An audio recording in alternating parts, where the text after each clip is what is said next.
Nuestros ojos. Padre, te damos muchas gracias, Señor, por la maravillosa oportunidad que nos permites en esta mañana nuevamente poder congregarnos, Señor, en esta nueva forma o en este nuevo formato.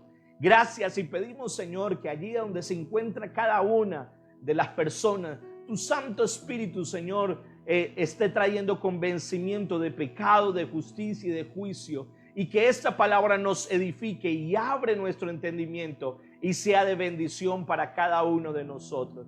Yo bendigo, Señor, a cada uno de los que están oyendo y viendo esta transmisión, Señor, y que este tiempo sea de bendición, que sus corazones estén sensibles, Señor, para escuchar tu voz. Te bendecimos y te damos gracias y honramos tu nombre.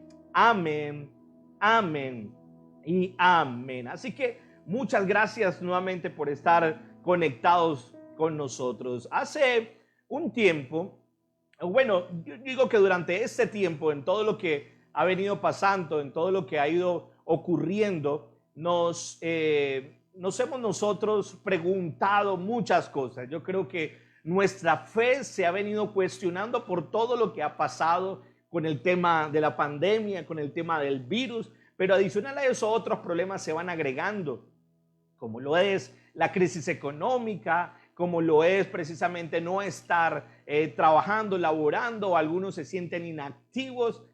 Son muchas cosas que vienen allí ocurriendo y que vienen pasando.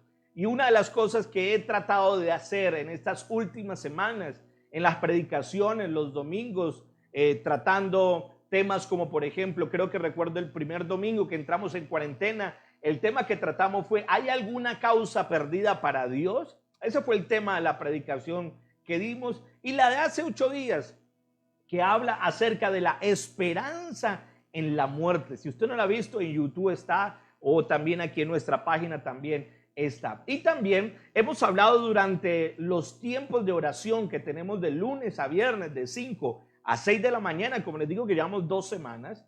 Hemos tratado de precisamente quitar todo temor que haya en nosotros, que nos esté infundiendo miedo, que nos esté infundiendo angustia, depresión, crisis en nosotros, y que muy posiblemente la mayoría esté viviendo. Así que el título de hoy de la predicación lo he hecho en forma de pregunta. A veces me encanta hacer los títulos de las predicaciones en forma de pregunta porque quiero responder a algún cuestionamiento que todos tengamos tal vez. Y el cuestionamiento, la pregunta que tenemos en esta mañana es: ¿quién tiene el control? No sé si usted se ha hecho esa pregunta, pero la pregunta es: ¿quién tiene el control? ¿Quién está teniendo el control de la situación? Porque usted y yo tal vez podríamos pensar que esto se salió del control y podríamos pensar que incluso Dios perdió el control de esa situación, porque vemos que ni los gobernantes, ni los policías, ni los médicos están teniendo el control de lo que pueda estar pasando. Así que nos preguntamos y pensamos que esto está al vaivén, esto va sin rumbo, sin dirección. Pero eso es lo que nos vamos a preguntar y a responder en esta mañana: ¿quién tiene el control? Y cuando nosotros precisamente nos llenamos de temor por saber que no tenemos el control de la situación, nos angustiamos, nos desesperamos, nos llenamos de ansiedad y sin saberlo nos vamos convirtiendo en prisioneros de esos miedos. Nos volvemos ensimismados, angustiados y preocupados por todo. Y nuestra calidad de vida se va menguando drásticamente, incluso con quienes tenemos a nuestro lado. Rendimos menos en nuestra casa, rendimos menos en nuestras actividades, nos distanciamos completamente. Así que precisamente por ello, haciendo todo este panorama, por esa razón, es que quiero compartir precisamente este tema y esta enseñanza.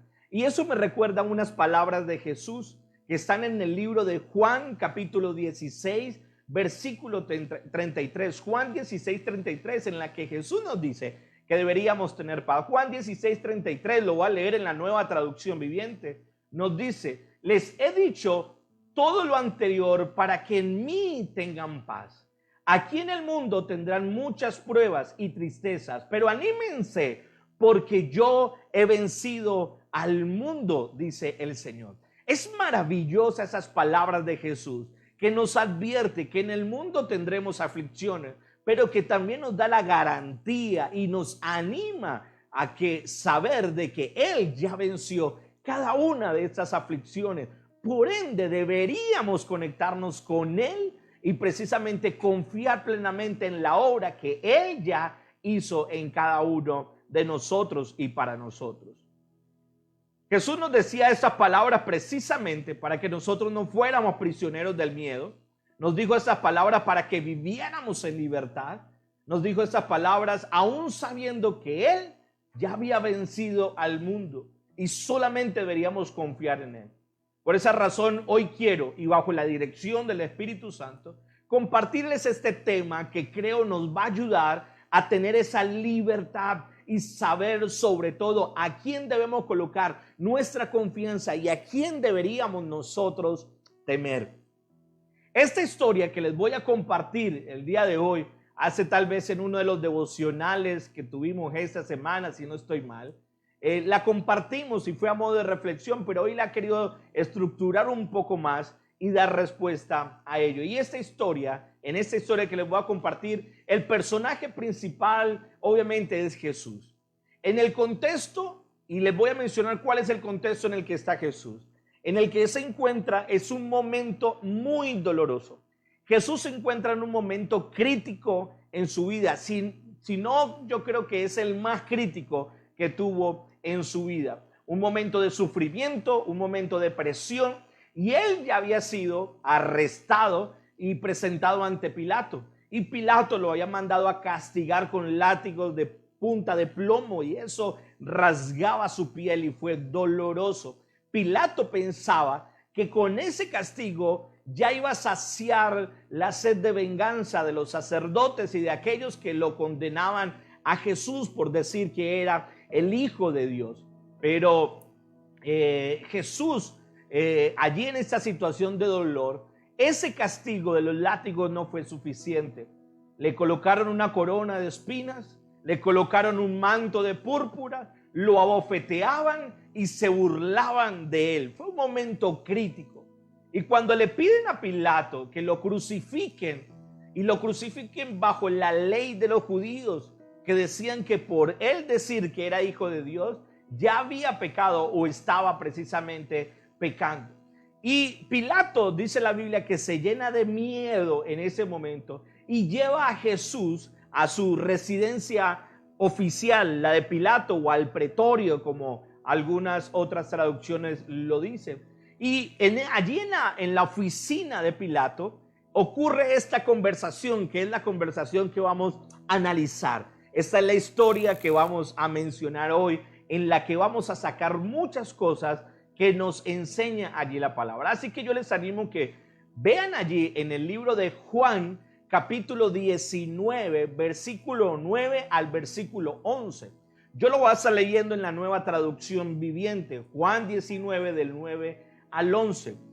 Y esta es la conversación que tuvieron Pilato y Jesús. Y dice: llevó a Jesús de nuevo a la residencia oficial y le preguntó: ¿de dónde eres? Pero Jesús no le dio ninguna respuesta. ¿Por qué no me hablas?, preguntó Pilato. ¿No te das cuenta de que tengo poder para ponerte en libertad o para crucificarte?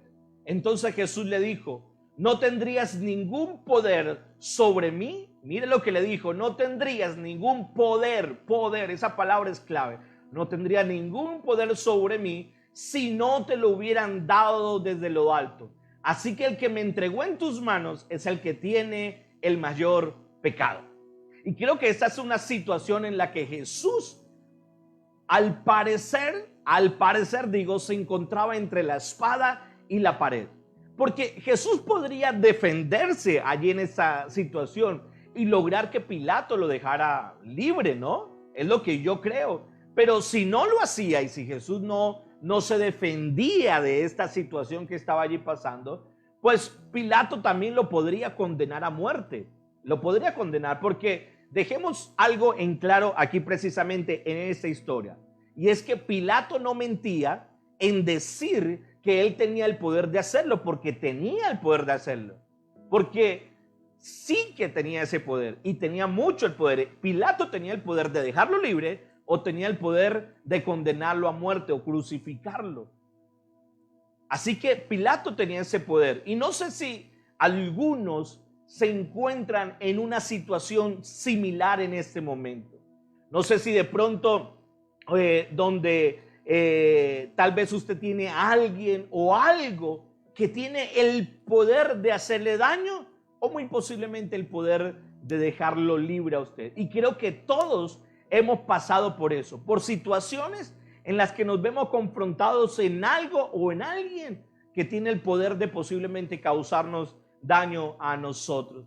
Es más, ahorita en la actualidad usted y yo nos encontramos con un enemigo invisible que tiene el poder de destruir muchas vidas. Es más, ya ha destruido muchas vidas y eso no lo podemos negar. Por mucho que oremos y por mucho que declaremos diciéndole le quito el poder a ese virus, por mucho que lo digamos, ese virus tiene un poder y un poder para destruir y tal vez para quitarle la vida a muchas personas.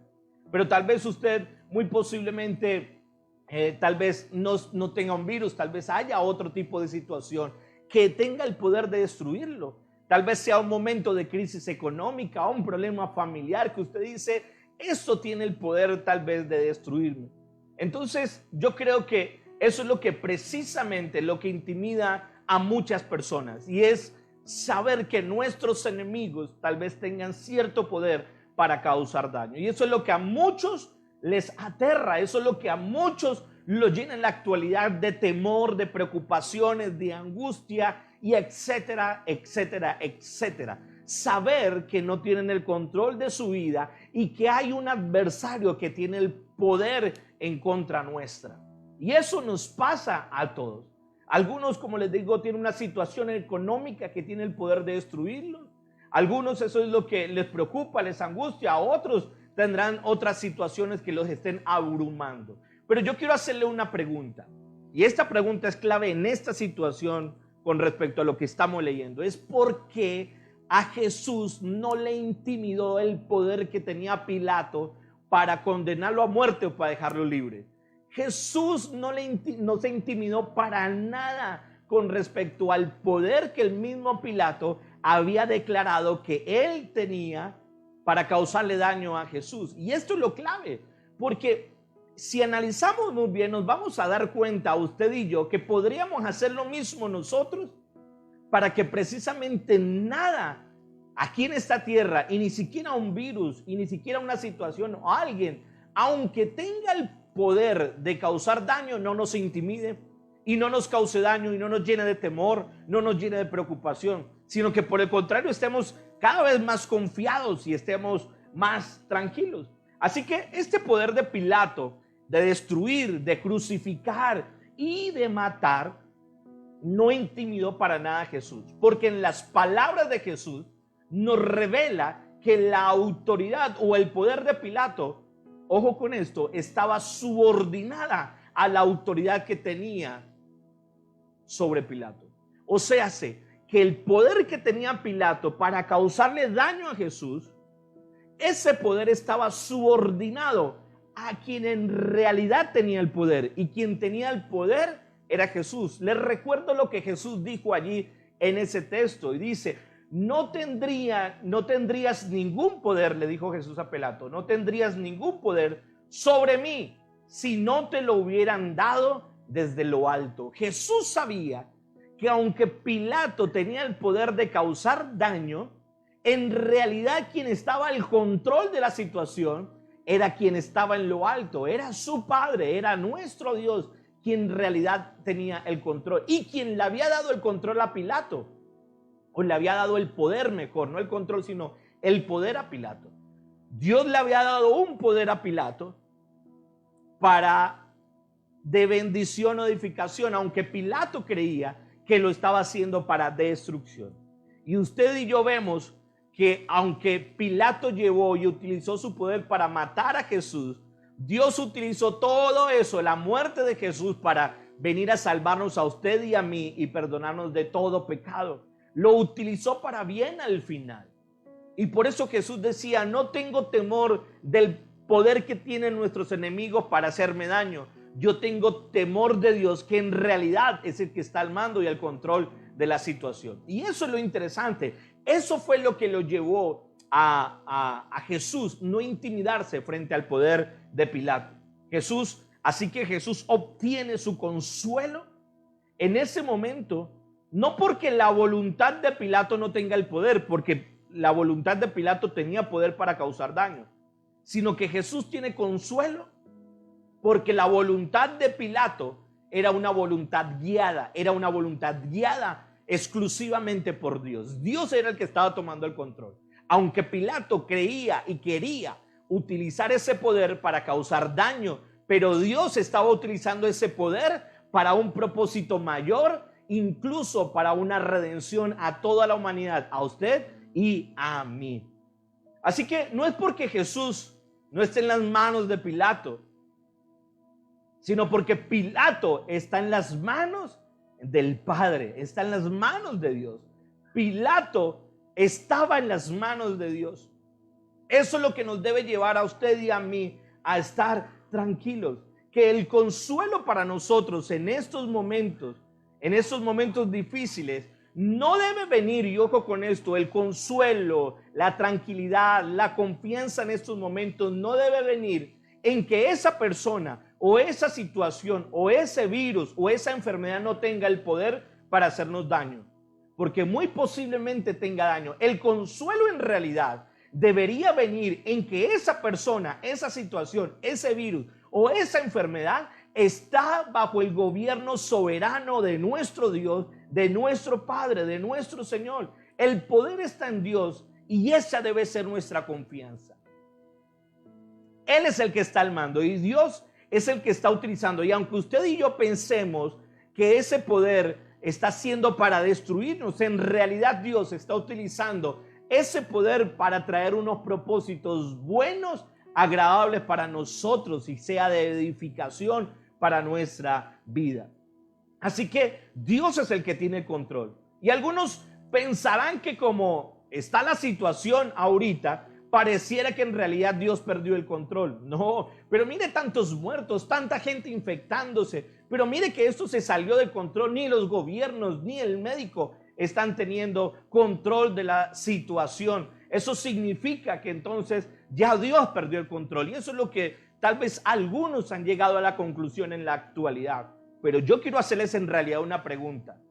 ¿Por qué, o mejor, hasta cuándo vamos a medir a Dios por lo que nosotros podamos ser capaces de hacer o por lo que nosotros no seamos capaces de hacer?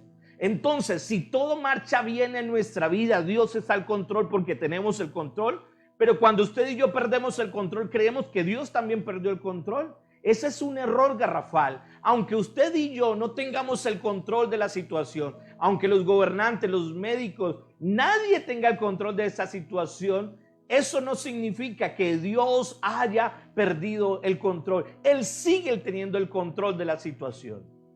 Él sigue estando allí al mando de la situación y sabiendo que Él lo sigue teniendo.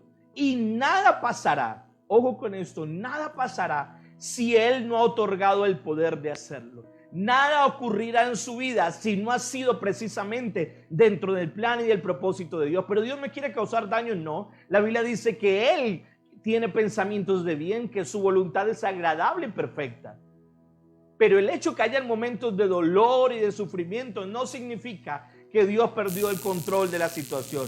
No significa que Dios nos dejó a un lado o que Dios nos dejó de amar. Porque algunos cuando están pasando por momentos de crisis y de dolor se cuestionan, ya Dios no me ama, Dios me está castigando, Dios está haciendo todo para causarnos daño. Incluso algunos han pensado, posiblemente, no estoy yo para interpretarlo ahora, pero han pensado que todo esto es un castigo de Dios. No sé, lo que yo sé es que los pensamientos de Dios que tiene para con eso que está ocurriendo son buenos, son agradables. Y yo creo que hay muchas muy buenas noticias y más noticias buenas que están ocurriendo a nuestro alrededor que las malas que usted y yo estamos escuchando. Y yo sé que es muy trágico escuchar de la muerte de algunas personas e incluso de seres queridos, pero les decía en la predicación de hace 8 días que ni la muerte para aquellos que creemos en Jesús, ni la muerte debería ser para nosotros un temor, un miedo y una preocupación. Porque aquellos que hemos creído en Jesús, la muerte solamente termina siendo el medio o el vínculo para volver otra vez a la eternidad y encontrarnos con nuestro Padre Celestial. Esa es la confianza, que la muerte para nosotros no es el fin. Lo trágico no es la muerte, lo trágico es llegar a la muerte o llegar a la eternidad sin tener a Jesús en nuestro corazón. Porque entonces dice la Biblia en Apocalipsis 21 que entonces ocurrirá la segunda muerte, y es la muerte espiritual.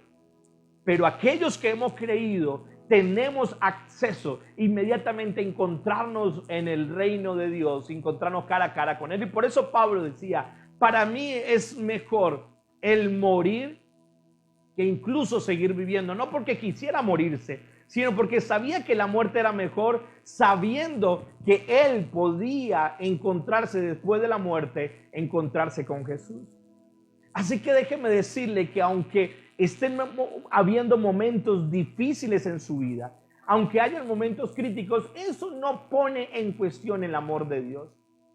Porque algunos dirán, entonces Dios está enojado y nos dejó de amar. Y ese es el punto precisamente que muchos han llegado a concluir. Pensamos que Dios nos dejó de amar porque eso nos está pasando, y lo que nos está pasando nos está produciendo dolor. Pero mire lo que dice la Biblia. Yo quiero que veamos lo que dice la Biblia en Romanos capítulo 8, versículo 35 al versículo 37. Romanos 8 del 35 al 37, y lo voy a leer en la Nueva Traducción Viviente. Romanos 8, 35 al 37 dice: ¿acaso hay alguno que pueda separarnos del amor de Cristo? ¿Acaso hay algo que pueda separarnos del amor de Dios, de Cristo? ¿Será que Él ya no nos ama si tenemos problemas o aflicciones? Si somos perseguidos o pasamos hambre, o estamos en la miseria o en peligro, o incluso bajo amenazas de muerte. Porque estamos bajo amenazas de muerte, entonces significa que ya Dios nos dejó de amar. Versículo 36 dice, como dicen las Escrituras, por tu causa nos matan cada día, nos tratan como ovejas en el matadero. Incluso gente por causa de Cristo moría. Entonces significaba que ya Dios no los amaba. Versículo 37, claro que no. A pesar de todas estas cosas, o sea, a pesar de las aflicciones, de la miseria, del peligro, de estar bajo amenaza de muerte, bajo todo eso, a pesar de todas estas cosas, nuestra victoria es absoluta por medio de Cristo, quien nos amó a cada uno de nosotros. A cada uno de nosotros. Yo quiero colocarles este ejemplo. Yo creo que a algunos padres también les ha pasado. Yo soy papá de 2 niños, para los que tal vez no me conocen, pero en ocasiones mis hijos lloran, están tristes, enojados, incluso se enojan conmigo y se enojan con mi esposa, hacen pataletas, etcétera, etcétera, etcétera. La pregunta, ¿será que los dejé de amar a ellos porque están llorando y pasando por todo esto?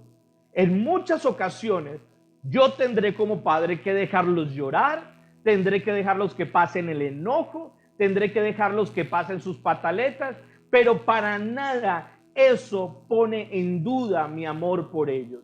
Los sigo amando, y aunque estén enojados conmigo porque crean que les estoy haciendo daño en disciplinarlos y se enoje, en realidad eso no pone en tela de juicio mi amor. Es más, por amor a ellos es que precisamente los disciplino y los formo para que sean de bendición. Y yo creo que los padres que me están oyendo y viendo en esta mañana también sabrán de que usted nunca va a poner en tela de juicio su amor por sus hijos, aunque sus hijos pasen dolores y sufrimientos. Es más, si nosotros como padres quisiéramos evitarle a nuestros hijos esos momentos de dolores o quitarle esos momentos de crisis, en realidad le estaríamos quitando una parte muy importante de sus vidas. Porque el dolor, la crisis, la dificultad es lo que va a fortalecer el carácter de ellos para que se puedan enfrentar en este mundo cuando usted y yo como papás ya no estemos junto a ellos y ellos puedan mantenerse fortalecidos. Y eso es lo que precisamente Jesús hace con nosotros, Dios hace con nosotros. Las aflicciones nos fortalecen en nuestra fe para que podamos permanecer. La Biblia dice que usted y yo somos luz de este mundo. Y el mejor momento para iluminar, ¿sabe cuál es? Es un momento de oscuridad. Y si este momento que estamos pasando es de oscuridad, pues es el mejor para iluminar y para que la luz de Cristo ilumine la vida de todas personas. Así que déjeme decirle algo, el amor de Dios no se pone en duda porque pasemos o no por aflicciones. Por el contrario, la Biblia me dice que tenemos victoria absoluta por medio de Cristo Jesús, que nos amó a nosotros, porque nada nos podrá separar del amor de Dios. Eso es lo maravilloso y la gran promesa que tenemos nosotros. Así que déjeme decirle eso al respecto adicional de esta entrevista que tuvo Pilato con Jesús. La otra enseñanza que yo puedo sacar es que el hombre puede disponer su poder para el mal, pero Dios lo dispone para el bien suyo. Aunque ese poder haya sido de parte de Dios para esa persona, para sus enemigos, para en contra de nosotros, aunque ese enemigo haya dispuesto ese poder para destruirnos, Dios, quien le dio el poder a él, dispuso que ese poder sea para bien. O sea, que lo que esa persona esté haciendo contra mí, lo que ese virus esté haciendo contra nosotros, en realidad de fondo tiene un gran propósito dentro de los planes de Dios. Tiene un gran propósito y yo estoy seguro que en medio de todo esto hay grandes propósitos, hay propósitos mayores, más allá de las cifras de números de muertos o de contagiados que haya. En realidad hay propósitos mayores, aunque muy posiblemente, tal vez en el momento, ni usted ni yo nos estemos dando cuenta. Pero hay gente que está conociendo más de Dios. Hay gente que está llegando más a una transmisión, a una iglesia. Si antes no iba a una iglesia, ahorita por lo menos está yendo a una transmisión en vivo. Hay gente que está compartiendo más en familia. Hay gente que está disfrutando. Hay gente que está teniendo descanso. Hay gente que se está volviendo a encontrar con Dios. Hay muchas cosas. Hay gente que está aprendiendo a depender de Dios. Muchas cosas buenas. Y esto tal vez se queda pequeño con respecto a todo lo maravilloso y lo grande y el plan perfecto que Dios está haciendo.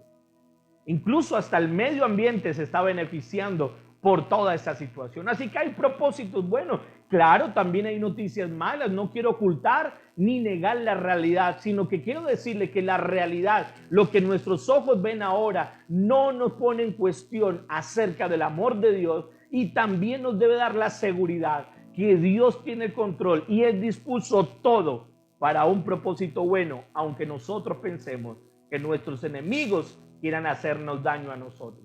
Así que cuando nosotros vemos que ciertas personas, situaciones, virus o enfermedades tienen poder, nosotros vemos que el poder es para destrucción. Y decimos, no, ese virus es para destruirnos. Y es claro que el hombre dispone su poder para destrucción, pero en la mayoría de los casos, aunque pasa esto, pero Pilato, y ojo con esto, Pilato y todos los adversarios de Jesús y los adversarios suyos y los adversarios míos utilizaron el poder para mal, pero Dios lo dispuso para bien. Es cierto que el virus, la crisis, su jefe, la situación económica, etcétera, utilizó el poder para destruirlo a usted, pero Dios usa ese mismo poder para otorgarnos a nosotros, otorgados a nuestros enemigos, pero lo usa Dios para un propósito bueno y agradable. Les voy a mencionar dos ejemplos que están registrados en la Biblia y yo creo que entre ustedes y mi persona hay mucha gente con historias como estas. Un gran ejemplo de ello lo encontramos en la historia de José, si se acuerdan, el soñador que al recibir un sueño y lo recibió de parte de Dios, se gana el odio de sus propios hermanos. Y sus propios hermanos planean la muerte de su hermano José. Pero luego se arrepienten y lo venden como esclavo y le dicen al padre, a Jacob, que su hijo había muerto, que José había muerto, pero en realidad lo habían vendido como esclavo. Qué tragedia eso, que su propia familia lo traicione, ¿no? Pero José, luego de ser vendido como esclavo, es acusado de un delito que no cometió José. Y es enviado a la cárcel injustamente a pasar muchos años allí en la cárcel. Y todo por las envidias de sus hermanos. José pasó todo este dolor por causa de sus hermanos. un dolor, un sufrimiento. Qué tragedia que la familia lo traicione, lo venda y lo lleve a una situación y que lo acusen injustamente.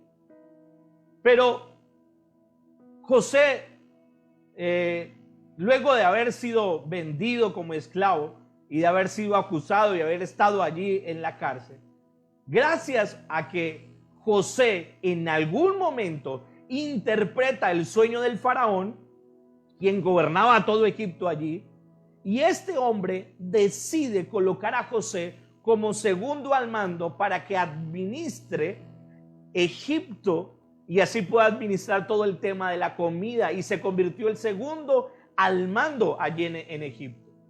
José tuvo que gobernar en un tiempo de mucha abundancia, donde hizo ahorros de comida para lo que serían 7 años de hambruna que vendrían luego. En esos 7 años de hambruna que ocurrieron, hizo que Jacob y sus hijos, o sea, el padre de José y sus hermanos, pasaran hambre. Y uno diría, pero si Dios los ama, ¿por qué permite que pasen hambre? Recuerden que hay un propósito mayor. Y ellos empiezan a pasar hambre a las afueras de Egipto.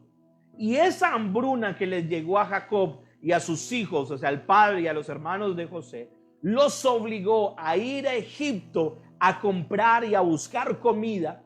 Y pues obviamente se encuentran con que José es el que está gobernando, pero ellos no saben que ese es José, su hermano, el que está allí gobernando. Pero José sí los identifica, y José en ese momento, después de ver todo esto y acordarse del dolor que causaron sus hermanos, lo traicionaron, lo vendieron, lo hicieron pasar por muerto, lo acusaron injustamente, lo metieron a la cárcel allí, y todo ese momento de dolor, José, cuando ve a sus hermanos que llegan a que tuvieran ellos alimento, dice estas palabras, y mire lo que dice en el libro de Génesis capítulo 50 versículo 20. Génesis 50, 20. Y José narra y concluye que toda su historia de dolor concluyó de esta manera, y dice: ustedes se propusieron hacerme mal, pero Dios dispuso todo para bien. Sus hermanos se propusieron para hacer mal, pero Dios lo dispuso para bien. Él me puso en este cargo para que yo pudiera salvar la vida de muchas personas. Los hermanos de José habían propuesto causarle daño, pero Dios, que le había dado o el permiso o el poder a sus hermanos de causarle este daño, en realidad todo hacía parte de un plan más grande a futuro, y era que José se convirtiera en gobernador, era de que José administrara la comida para que cuando sabía Dios que ellos iban a pasar hambre, entonces pudieran tener quien los alimentara. Y si eso es lo que tal vez Dios está permitiendo en estas situaciones, tal vez ahorita no vemos el panorama completo, tal vez ahorita vemos una parte muy pequeña del cuadro, pero en realidad hay un plan mucho más grande detrás de todo esto. Aunque usted y yo no lo veamos ahorita, no significa que no existe ese plan. Hay un plan más grande, y por eso es allí donde usted y yo deberíamos poner nuestra confianza en Jesús y saber de que Él tiene un plan mayor de lo que nosotros o nuestros ojos puedan estar viendo en el momento. Yo quiero decirle esto: todos los enemigos de Jesús se reunieron con su autoridad dada por Dios para hacer cuanto la mano y el consejo de Dios habían antes determinado que sucediera. Los enemigos de Jesús tuvieron poder para hacer algo siempre y cuando ya Dios lo había determinado. Pero el propósito de Dios fue para bien, aunque ellos pensaban que lo estaban haciendo mal. Recordemos, ellos querían matar a Jesús y Dios le dio ese poder para que mataran a Jesús. Pero el plan más grande, ¿cuál era? Que muriera, exactamente. Pero muriera ¿para qué? Para darnos vida y salvación a nosotros y se convirtiera en el Señor de nosotros.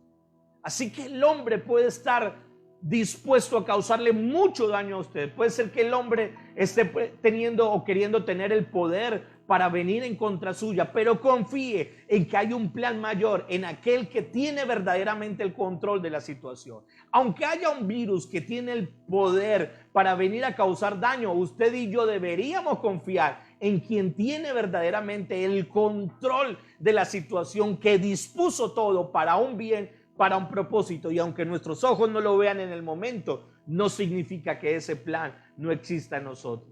Así que otro gran ejemplo de ello fueron con los discípulos. Y después de ser los discípulos capturados y tenidos como presos, llevados ante los gobernantes, los discípulos, los apóstoles, y siendo intimidados para que no predicaran el mensaje, ellos, al verlos o haberlos dejado libres, ellos, los discípulos, se congregaron nuevamente con sus hermanos, sus amigos, sus hermanos en la fe. Y ellos les empiezan a relatar todo lo que vivieron: encarcelamiento, sufrimiento, cuestionamiento. Y mire lo que ellos concluyen diciendo después de todos estos episodios. En Hechos capítulo 4, versículo 28. Y lo voy a leer en dos traducciones. Hechos 4, 28. Lo voy a leer primero en la Nueva Traducción Viviente. Dice: sin embargo, todo lo que hicieron ya estaba determinado de antemano, de acuerdo con tu voluntad, o sea, con la voluntad de Dios. Y mire lo que dice en la Reina Valera, ahí mismo, en la Reina Valera, en el mismo texto, dice: para hacer cuanto tu mano y tu consejo habían antes determinado que sucediera. Ellos habían confiado y habían determinado, o mejor, habían confiado en que lo que ocurrió era porque ya Dios lo había dispuesto, y lo había dispuesto para un bien y un propósito. Así que estos gobernantes pecaron contra los apóstoles, pero a través de su pecado Dios los salvó. Pueden muchos pecar para hacerle daño a usted, pero Dios nos salva, y nos salva en todo momento, y aunque muchos estén pecando para causarle daño a usted. Así que le hago esta pregunta: ¿a quién le teme usted y en quién está verdaderamente usted confiando? Esa es la pregunta que nos debe llevar. ¿En quién está usted confiando? Por tanto, no nos intimidemos nosotros por nuestros adversarios, porque al final lo único que podrán hacer es solamente matar el cuerpo. Lo único que podrá hacer un virus, lo único que podrá hacer una persona, lo que a mucho podrá hacer una situación es matar el cuerpo. Pero hay alguien que sí puede hacer algo mayor que eso. Y mire lo que dice Lucas capítulo 12, versículo 4. Lucas 12, 4 en la Nueva Traducción Viviente dice así. Lucas 12, 4 dice: queridos amigos, no teman a los que quieren matarles el cuerpo. Después de eso no pueden hacerle nada más. No pueden hacerle nada más. Si acaso destruyen el cuerpo. Y algunos dirán: uy, pastor, pero es que no le parece mucho. No, porque aquellos que confiamos en Jesús sabemos que si llegara la muerte fue porque Él ya lo dispuso. Y si llega la muerte, para nosotros sería mucho mejor, porque nos encontraríamos cara a cara con el Señor. Pero ¿y qué pasará con mis hijos y mi familia? No importa, Dios sigue siendo Dios. Usted no es el Dios de su familia, ni yo, ni usted somos el Dios de nuestros hijos. Él seguirá siendo Dios y nada se sale de su control. Así que usted y yo deberíamos confiar plenamente. Mire lo que dice Mateo capítulo 10, versículo 28. Mateo 10, 28 dice en la Nueva Traducción Viviente, dice: no temas a los que quieren matarle el cuerpo. No pueden tocar el alma. Teman solamente a Dios, quien puede destruir tanto el alma como el cuerpo en el infierno. Entonces nos dice: mire, no tengan temor de un virus, no tengan temor de una persona, de una situación, porque si a mucho lo que podrán hacer es destruir el cuerpo. Pero si hay alguien que puede hacer algo mayor después de destruir el cuerpo, y es Dios, que Él puede no solamente destruir el cuerpo, sino que también puede destruir el alma en el infierno. Él tiene ese poder. Entonces la pregunta es: ¿a quién le vamos a temer? ¿Vamos a temerle a alguien quien tiene un poder más pequeño, o vamos a temerle a alguien que en realidad tiene el poder y tiene el control de la situación? Es allí en donde debe estar centrado nuestro temor. ¿En quién deberíamos hacer? Y es nuestra confianza en Dios. A quien deberíamos verdaderamente temer no es un virus. No solamente puede hacerle daño al cuerpo, sino que deberíamos temerle es solamente a Dios, quien puede hacer algo mucho más que eso. Mire lo que dice el libro de Mateo capítulo 6, Mateo capítulo 6, versículo 13. Mateo 6, 13 en la Nueva Traducción Viviente dice esto: y no nos metas en tentación, mas líbranos de mal, porque tuyo es el reino, el poder y la gloria por todos los siglos. Amén. Jesús, cuando le enseñó a los discípulos a orar y nos dejó la famosa oración del Padre Nuestro, a usted y a mí, para que fuera un modelo para orar, nos enseñó que parte de ese modelo para orar era que dijéramos que en realidad el poder y toda la gloria la tenía era solamente Él. Todo el reino es tuyo, el poder y la gloria le pertenece solamente y exclusivamente a Él. Así que a Él deberíamos nosotros temer. Así que yo les digo, para todos aquellos que todavía no han creído en Jesús, que me están viendo, y cuando me refiero a creer, no me refiero a que crean que exista, sino que me refiero a que crean que Él murió en la cruz por sus pecados y que gracias a ese sacrificio Él perdonó nuestros pecados, y descubrir que solamente Él tiene la autoridad del poder. Si usted, mi querido amigo, usted no ha descubierto que Jesús es el único que puede perdonar sus pecados y hacer que Él entre en su vida y transforme completamente su vida y disponga todo aquello malo que está ocurriendo en su vida para algo bueno, si no lo ha descubierto, si no ha descubierto el amor que hay allí transmitido en la cruz de Calvario, lo animo para que lo descubra y hoy sea el día que usted pueda decir: voy a dejar de temer a algo o a alguien o a un virus o una enfermedad. Voy a temerle al que verdaderamente merece a quien le tema y merece mi confianza, merece que ponga mi fe en Él, y es a Dios.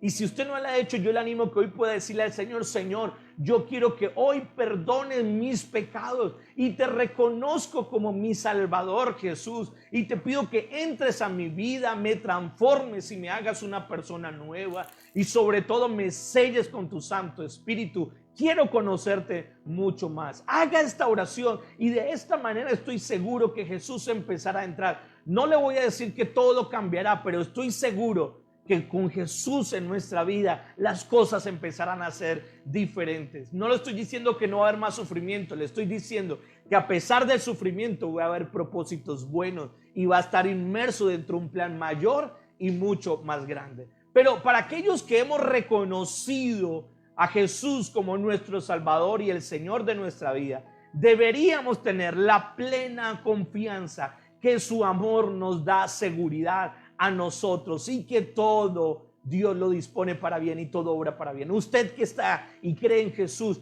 viva confiado. No con esto quiero decir que evada las medidas de protección y de cuidado que el gobierno nos dice. No. Cuídese, proteja, siga las medidas. Pero lo que la Biblia me dice es que nuestra confianza y nuestro verdadero temor debería estar solamente en la persona de Jesús. Mire lo que dice el libro de Lucas, y termino con este texto. Lucas capítulo 12, versículo 6 y versículo 7. Lucas 12, 6 a 7 dice eso en la Nueva Traducción Viviente. ¿Cuánto cuestan 5 gorriones? 2 monedas de cobre. Sin embargo, está hablando Jesús, sin embargo, Dios no se olvida de ninguno de ellos. Y en cuanto a ustedes, cada cabello de su cabeza está contado. Así que no tengan miedo. Para Dios, ustedes son más valiosos que toda una bandada de gorriones. Qué hermoso que las mismas palabras de Jesús sean estas y digan: mire, ¿cuántos valen un par de gorriones? Solamente un par de gorriones. Yo creo que valen 2 monedas de cobre, lo único que valen 2 gorriones. La Biblia dice que aún así, sin embargo, Dios no se olvida de ellos, de los gorriones. Y nos dice que incluso los cabellos de nuestra cabeza, Él los tiene contados. Ni usted ni yo podemos saberlo, pero Dios, con su infinita sabiduría, conocimiento e inteligencia, conoce y sabe todo eso nosotros. Así que nos dice: no tengan miedo, porque si Dios cuida de 2 gorriones que valen 2 monedas de cobre, ¿cuánto no más va a cuidar de ustedes, que valen mucho más y que son valiosos que toda una bandada de gorriones? ¿Cuánto más? Si cuida de 2 gorriones, ¿cuánto más no nos cuidará a nosotros, que valemos muchísimo más que incluso toda una bandada de gorriones o de pájaros? Ese es nuestro Dios y esa es la confianza plena que tenemos nosotros. Así que le concluyo y le voy terminando con esto. Pilato tenía autoridad. Herodes también la tenía y tenía poder para causar daño. Herodes también lo tenía. Satanás también tiene poder dado por Dios. Pero ninguno era independiente. Toda autoridad era derivada y toda ella estaba subordinada a la autoridad de Dios.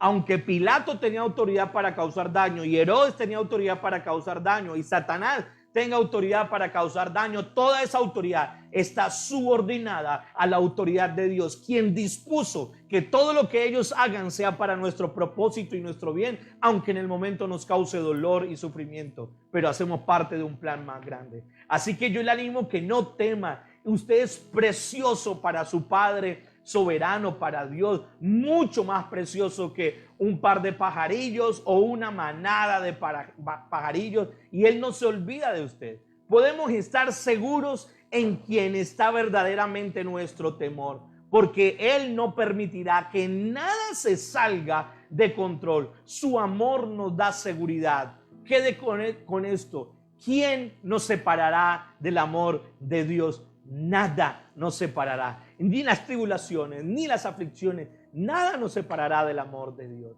Así que yo le animo que en estos momentos, sin importar sea cual sea su situación, sin importar cuál sea lo que usted está pasando, lo que usted esté viviendo, usted pueda hoy tener la confianza de que usted está bajo un plan, y el plan de Dios, que es mayor a la autoridad que tienen los enemigos para causarnos daño. Él lo dispuso todo para bien. Él está obrando para bien. Él se está manifestando para bien en nuestra vida. Confiemos plenamente.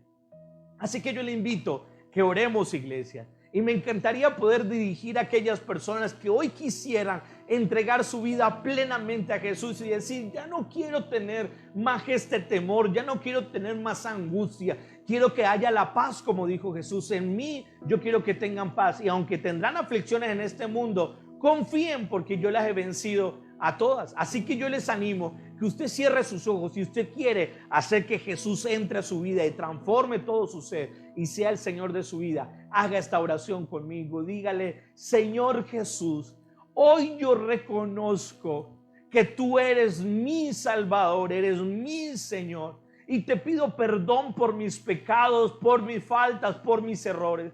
Reconozco que he fallado, reconozco que no tengo el control de la situación, ni de mi vida misma, ni la vida de mi familia, que es lo que me llena de tanto temor. Pero hoy vengo a ti reconociendo que tú eres el que tiene la verdadera autoridad, quien tiene un verdadero plan maravilloso para mi vida. Y hoy me entrego a ti y te pido que seas el Señor de mi vida y gobiernes mi vida para siempre. Yo creo en la obra que Jesús hizo en la cruz de Calvario para perdonar mis pecados, y te pido que me selles con tu Santo Espíritu.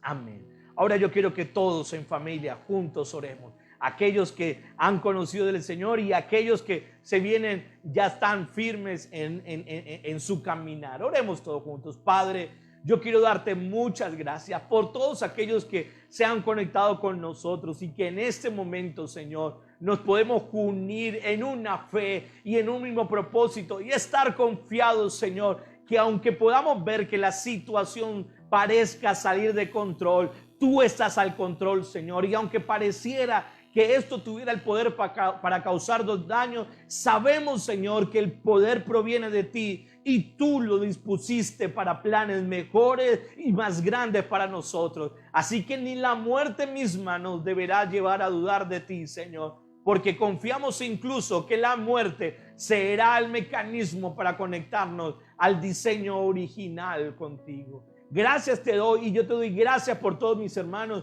y oro para que su fe esté firme, Señor, y se mantengan firmes en estos momentos de dificultad, esos momentos de cuestionamiento. Oro para que estén fortalecidos, Señor. Yo los bendigo, los amo, Señor, y que tu amor se refleje en cada situación, y sean ellos dándose cuenta, cada uno de nosotros dándonos cuenta que tú estás tanto en los detalles grandes como en los detalles pequeños, amándonos a nosotros. Te amamos, Señor, te bendecimos, te damos toda la gloria, toda la honra y todo el honor en el nombre de Jesús. Adoremos juntos al Señor y démosle muchas gracias a Él.